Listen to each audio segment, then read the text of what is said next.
السلام علیکم عزیز طلبہ، اردو ایگزام اکیڈمی میں خوش آمدید۔ میں آپ کے ساتھ ہوں ڈاکٹر محمد اسد، اور یہ گروپ بالکل امتحان کے نئے طرز اور نئی بکس، کیونکہ ایک نئی کتابیں آئی تھیں ان کو گورنمنٹ پنجاب کی طرف سے شارٹ کر دیا گیا، تو اس نئے پیٹرن کے تحت، نئے سلیبس کے تحت جو ہے یہ میں کوشش کر رہا ہوں بچوں کی مشکلات کو حل کیا جائے۔ تو اس معاملے میں آپ کو نثری حوالے سے 11ویں جماعت کے علاوہ اگر کسی کو نثری حوالے سے کوئی مسائل درپیش ہوں، کسی کو شاعری حوالے سے، گرامر کے حوالے سے، تو وہ مجھے کامنٹس باکس میں بتا سکتا ہے۔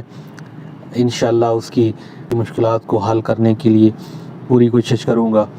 آج کا جو ہمارا سبق ہے وہ 11ویں جماعت کا پہلا ہی سبق، یہ جو نئی کتاب آئی ہے اور اس نئے سلیبس کے مطابق سب سے پہلے ہم حمد کے بارے میں پڑھیں گے، اور حمد کے بارے میں جو ہے اس کا اس ویڈیو میں حمد کی نظم کا جو ہے خلاصہ اور اس کا مرکزی خیال، اور ساتھ ساتھ حمد کی تعریف کے بارے میں بھی بتائیں گے، اور حمد جس شاعر نے لکھا ہے اس کا تھوڑا سا تعارف۔ تو یہ پہلا سبق حمد، اور یہ حمد کا جو شاعر ہے وہ ہے حفیظ طیب۔ یہ حفیظ طیب 1931 کو پیدا ہوئے اور 2004 میں انہوں نے وفات پائی۔ یہ وزیر آباد میں پیدا ہوئے ایک گاؤں میں، اور ان کا جو نام تھا، ان کا اگر شاعر کا تھوڑا سا تعارف کرتے جائیں، حفیظ طیب اس کا اصل نام نہیں تھا، اس کا اصل نام عبدالحفیظ منہاس تھا۔ اور یہ حفیظ طیب جو ہے، طیب اس کا قلمی نام ہے، اور قلمی نام کس کو کہتے ہیں؟ قلمی نام جو ہے کوئی بھی لکھنے والا یا شاعر وہ اپنا ایک تخلص رکھتا ہے جس کی وجہ سے وہ پہچانا جاتا ہے، تو اسے قلمی نام کہتے ہیں۔ سے پہلے اس نے وابڈا میں فرائض سر انجام دیے، وہاں پہ وابڈا کے ملازم تھے، اور اس کے بعد انہوں نے پنجاب یونیورسٹی کے لیے اپنی خدمات سر انجام دی۔ اس کے بعد ہم آتے ہیں اپنے سبق کی جانب۔ حمد کی تعریف سب سے پہلے کریں گے۔ حمد کی تعریف سب سے پہلے کریں گے، ایسی نظم جس میں اللہ تعالیٰ کی صفات، نعمتوں اور قدرت کا ذکر ہو، حمد کہلاتا ہے۔ حمد کی تعریف تمام بچوں کو اس کے بارے میں معلومات ہونی چاہیے، کیونکہ حمد جو ہے اس میں اللہ تعالیٰ کی کاریگری بیان کی جاتی ہے۔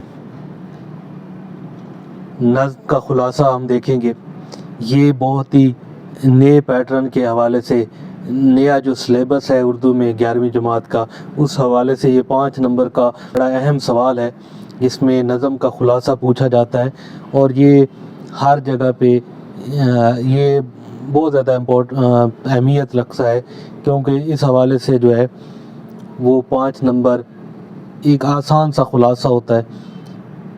تو آئیے اس نظم کا خلاصہ ہم بیان کرتے ہیں۔ حمد کا خلاصہ کچھ اس طرح ہے کہ پوری دنیا خدا کے بنائے ہوئے نظام سے چل رہی ہے۔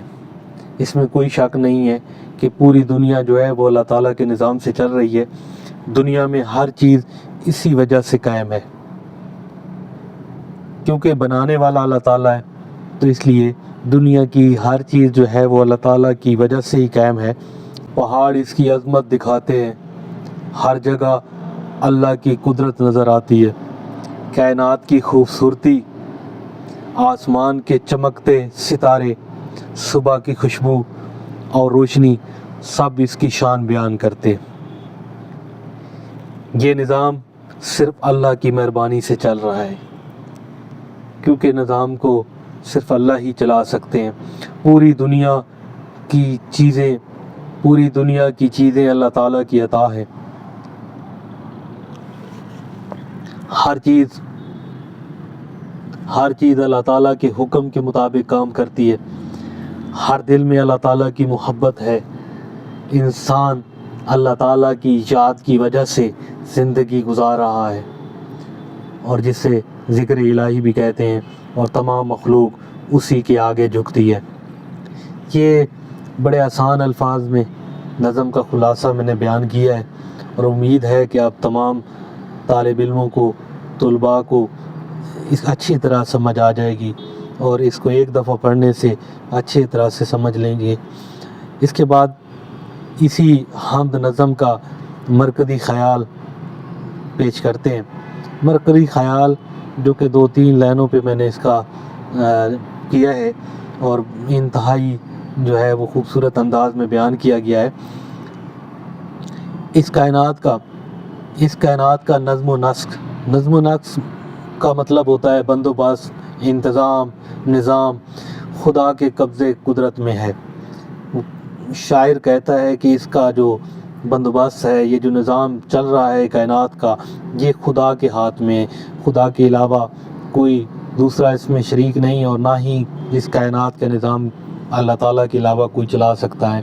کائنات میں اس کی قدرت کے کرشمے بکھرے ہوئے، ہر طرف دیکھیں تو کائنات میں اللہ تعالیٰ کے رنگ نظر آتے ہیں، ہر دل میں اس کی چاہت جلوہ فرما ہے۔ تو یہ ایک مرکزی خیال ہے، یہ ہماری آج کی ویڈیو ہے، اور یہ حمد کے حوالے سے بڑا ہی آسان طریقے سے نظم کا خلاصہ اور مرکزی خیال میں نے بیان کیا ہے، اور امید ہے کہ آپ تمام طلباء کو اس کی سمجھ آ گئی ہوگی۔ اگر اس میں کوئی کسی بات کی، کسی الفاظ کے مطلب کی سمجھ نہیں آتی، کسی الفاظ کی، کسی لائن کی، کسی الفاظ کے مطلب کی سمجھ نہیں آتی، تو آپ مجھ سے میسج کر سکتے ہیں، نیچے کامنٹ باکس میں جا کے میسج کر سکتے ہیں، اور ہر حوالے سے، اردو کے ہر حوالے سے کوئی بھی مسئلہ مسائل اگر کسی بھی طلباء کو پیش ہے تو وہ مجھے اس کے حوالے سے، گرامر کے حوالے سے، مشقی سوالات کے حوالے سے، 11ویں جماعت کے، اس کے علاوہ کسی بھی جماعت کے M Phil P H D تک کسی کو مسائل وغیرہ درپیش ہوں تو وہ مجھ سے رابطہ کر سکتے ہیں۔ بہت شکریہ۔